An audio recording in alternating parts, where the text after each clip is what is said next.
ஆண்டவராகிய இயேசு கிறிஸ்து நாமத்தினால இந்த புதன்கிழமை காலையில் உங்களை சந்திப்பதில் ரொம்ப சந்தோஷமாக இருங்க. மறுபடியும் உங்களுக்கு சொல்கிறேன், சந்தோஷமாக இருங்க. இன்றைக்கி நம்மளை யார் கூட கம்பேர் பண்ணி பார்க்க போகிறோம் அப்படின்னா, சங்கீதம் 105 சங்கீதத்துடைய 24 வசனத்தில் வாசிக்கும்போது, அவர் தன்னுடைய ஜனங்களை மிகவும் பழுக பண்ணி அவருடைய சத்துருக்களை பார்க்கிலும் அவர்களை பலவான்களாக்கினார்.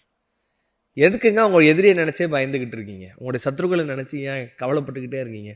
எனக்கு இப்படியெல்லாம் எதிரியாக மாறிட்டாங்க, துரோகிகளாக மாறிட்டாங்க, நம்பிக்கை துரோகிகளாக மாறிட்டாங்க. எதுக்கு உங்களோட சத்துருக்களை நினச்சே புலம்பிக்கிட்டு இருக்கிறீங்க?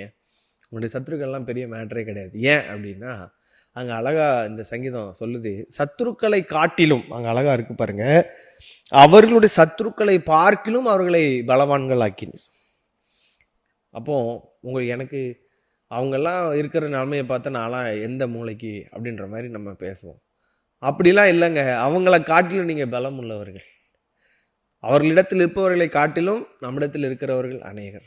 நம்மோடு இருக்கிறவர் பெரியவர், நமக்குள்ளே இருக்கிறவர் பெரியவர், அதிசயங்களை செய்கிறவர். கண்ணை மூடி கண்ணை திறக்கிறதுக்குள்ளே வாழ்க்கையை தலைகீழாக மாற்றிடுவார்.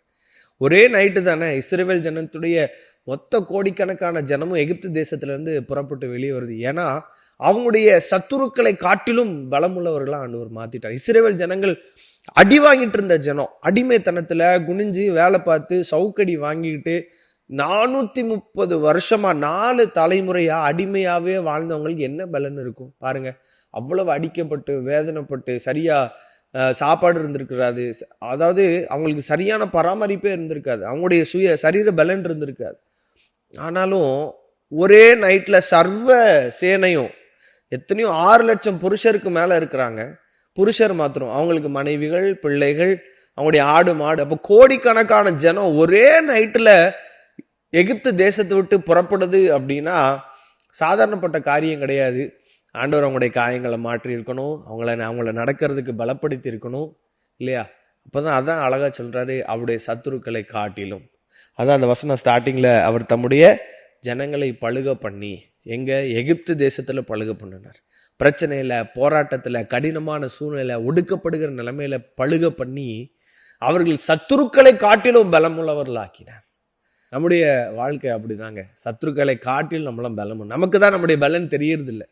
நாம தான் என்ன பண்ணிட்டு இருக்கிறோம் அப்படின்னா, எனக்கு ஒன்றும் இல்லை, எனக்கு பலன் இல்லை, அது இல்லை, இது இல்லை, அப்படி இல்லை, இப்படி இல்லை, எனக்கெல்லாம் இது முடியும் அப்படின்னு சொல்லிக்கிட்டே இருக்கும்.